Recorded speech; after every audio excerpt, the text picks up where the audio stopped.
Stan Winston is one of the most celebrated special effects artists in cinema. In his lifetime, he won 4 Academy Awards and was known for his amazing makeup and animatronics effects in films such as Predator, Edward Scissorhands, the Jurassic Park and Terminator series, and many more. Here I'm going to examine some of the work of a man who created some of the most believable practical effects ever committed to film. Winston studied painting and sculpture at the University of Virginia, where he graduated in 1968, moving to Hollywood as an aspiring actor the following year. In 1969, his self-taught makeup skills earned him a 6,000-hour apprenticeship at Walt Disney Studios. His mentor was Robert Schiffer, a man with 213 makeup credits on IMDB, including the original 3:10 to Yuma and Cleopatara. Schiffer was in the industry for over 40 years, and he said this of Winston. Stan Winston was absolutely a genius. He would sit out there and come up with some wonderful ideas. He would do papier-mâché heads of Mickey Mouse and Goofy and do them so beautifully. Now I think this is an important part in understanding Winston's creations, how he saw them and his approach to his work. In many interviews, he describes the creatures or the monsters or the robots he was creating as characters. The thing that people will remember forever about the dinosaurs is how real they were because of how credible their performance was. They are actors in a film. They are not special effects. He gives the reason of performance to his preference of practical effects. This is no kick or nothing, no knocking of digital. I love the tool, I love the effects, but my real love is the actor, is the character, is the performance. For me, this is one of the reasons why Winston is so unique.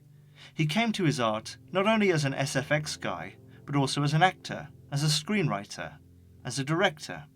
Perhaps more adroitly, he was an SFX storyteller, using his craft to enhance characters and to completely create them.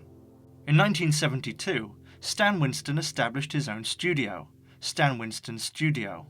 Maybe not the most imaginative title, but I'm a man whose channel is his own name. So, glass houses.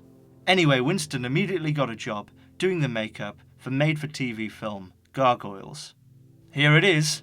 The scenes with Gargoyles were deliberately slowed down for effect, but it kind of looks like a streaming issue. At least to my bad connection weary eyes. For his work on Gargoyles, Winston won an Emmy in 1973. The following year, he won his second and last Emmy for his work with Rick Baker, who someone will have to do a separate video on at some time in the future, for their work together on the autobiography of Miss Jane Pittman. Here with me this time next year, Lena. Over the 70s, Winston continued to grow his reputation, doing mainly makeup work, but also working on the special effects on W.C. Fields and Me, and Dracula's Dog, or Zoltan, Hound of Dracula. Winston was nominated for his first Academy Award for his work on Heartbeeps. Instead of traditional foam latex masks, he used gelatin facial appliances which gave the characters a metallic sheen. 1982 was perhaps the most important year for Winston's career. It was the first year he was nominated for an Oscar. But also it was the year he designed and created the Parasite effects for Parasite, which has many similarities to The Thing, for which Winston worked with an exhausted Rob Bottin. Rob Bottin, again someone who I'll have to do a similar video about in the future, created what I think are some of the most memorable purely practical effects ever conceived in The Thing. But Bottin was overloaded with work, so Winston was brought in to create the dog creature. This helped Winston's work become more widely known, and in 1984 he got his really big break, working on The Terminator. Director James Cameron originally asked Dick Smith to work on special effects for the film, but Smith wanted to work on Amadeus, incidentally for which he won an Oscar. Smith did, however, recommend Stan Winston. I said, Jim, I really feel that we can do a lot of this Terminator as a full-size puppet using some technology that we have already developed, concepts that I'm getting into, animatronics that I want to push. And so we can do a full-size, very realistic puppet that can be used for many shots. Using, as he says, Jim Henson puppet technology, the Terminator puppet was virtually the sole breakthrough for using puppeting and animatronic technology together to create realistic characters for motion pictures in a believable way, a way that stop motion couldn't perhaps match. Saying that, I think the stop motion effects in Terminator still have their charm, but those and some of Winston's effects weren't exactly perfect. The scene where Terminator repairs itself has often been criticised as looking a bit phony, but the idea is there, and the exoskeleton itself is brilliantly terrifying and looks very real. But if anything, perhaps these two things together in one movie show that Winston was still developing his craft at the time of Terminator. The somewhat jagged edges of the model of Arnold Schwarzenegger's head are what might now be seen as an only okay anomaly in a since-built repertoire of perfectionism. The next big thing for Winston was again working with Cameron, this time on Aliens. Again, it was very important to Winston that the characters he was creating were entirely believable. It's a little bit more magical to me for me to have you accept a character that we create and walk out of the film going, it's real. Cameron didn't want the alien queen to be stop motion, so the queen alien was a 14-foot puppet. H.R. Giger, who I talked about in a recent video, didn't very much like what happened to his design for the original alien in later films. He felt that his original design had been taken away from him wrongly and that it had been spoiled, but he did say that he really liked the alien queen and he really liked the way it was operated. I'd love to tell you that this is the model of the queen alien in daylight, but this is of course just a test, made out of garbage bags and broomsticks. Still, it looks achievable for next Halloween, but the alien queen needed 2 people inside it to operate the arms and 16 people to move it, so maybe one for the football team.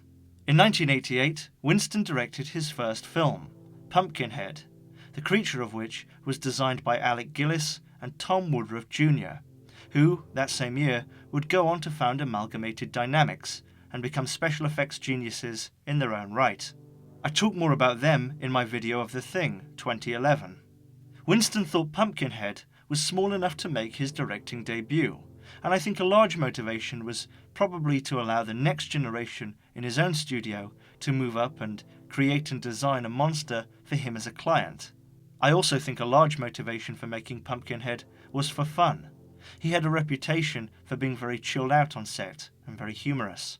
Winston went on to work on Terminator 2, Judgement Day, a great combination of practical and computer-generated effects.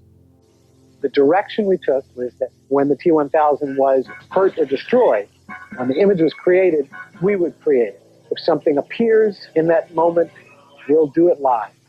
If it repairs, we'll do it CG. One of my favorite shots is when the T-1000 is coming after Linda Hamilton near the end. She turns around, and Robert Patrick turns back and he looks at us, and we call this the donut tent. That was all live. That was a puppet, an animatronic head. In Jurassic Park, even the CGI, created by Industrial Light and Magic, were based on Winston's designs, and the dinosaurs in Jurassic Park still hold water today, in what may have been Winston's most challenging film. They had a very aggressive production schedule, and they had to, make us believe we were watching dinosaurs. And they did. Personally, I think that you could argue that Jurassic Park was Winston's greatest accomplishment, although he has many films under his belt where you can make a similar claim. But it really was a mammoth task for Winston's team. The Stan Winston studio roof had to be raised to fit in the Tyrannosaurus Rex. A full-size sculpture was created from plastiline clay. The sculpture was then encased in epoxy to create molds. These molds were used to create the creature's skins, which covered a robotic skeleton constructed by the shop's engineering staff. The T-Rex's 20-foot-tall, 40-foot-long steel skeleton was linked by computer to a mechanical arm or telemetry device that controlled the hydraulic machinery. Winston went on to work on Congo, Galaxy Quest, AI, Iron Man, and many more. Over the course of his career, he received 10 Oscar nominations and won 4. 1 for Aliens, 2 for Terminator 2, Best Effects and Best Makeup, and 1 for Jurassic Park. And his hybrid approach of using puppetry, animatronics, CG enhancement, essentially anything it takes, still holds a lot of appeal to working SFX creators to this day. Stan Winston died in 2008. Incidentally, Stan Winston is the father of Matt Winston, an actor who is one of the leads in Harbinger Down, a film made with almost all practical effects by Tom Woodruff and Alec Gillis of Amalgamated Dynamics fame, who I mentioned earlier. They made Harbinger Down at least partly in response to having most of their practical effects heavily overlaid with CGI in The Thing 2011. Woodruff and Gillis were pupils of Winston, and I think it's really great to know that they'll carry on his legacy. After his death, 4 of his associates founded their own studio and called it Legacy Effects to honour him. So too, his family founded the Stan Winston School of Character Arts, and there's a lot of information about Stan Winston on there. Thanks for joining me, and be sure to subscribe if you've not already. Next time, I'll be talking about how Beauty and the Beast has changed, from Fable to Cocteau to Disney to Disney. Stay tuned. Incidentally, I came home the other day, an alien was in the ducts, because I live underground, and it tried to surprise me, so I hit it in its head, schoolboy error, smashed its head, all well and good, but I forgot that its blood is acid. It's believable, right? See you next time.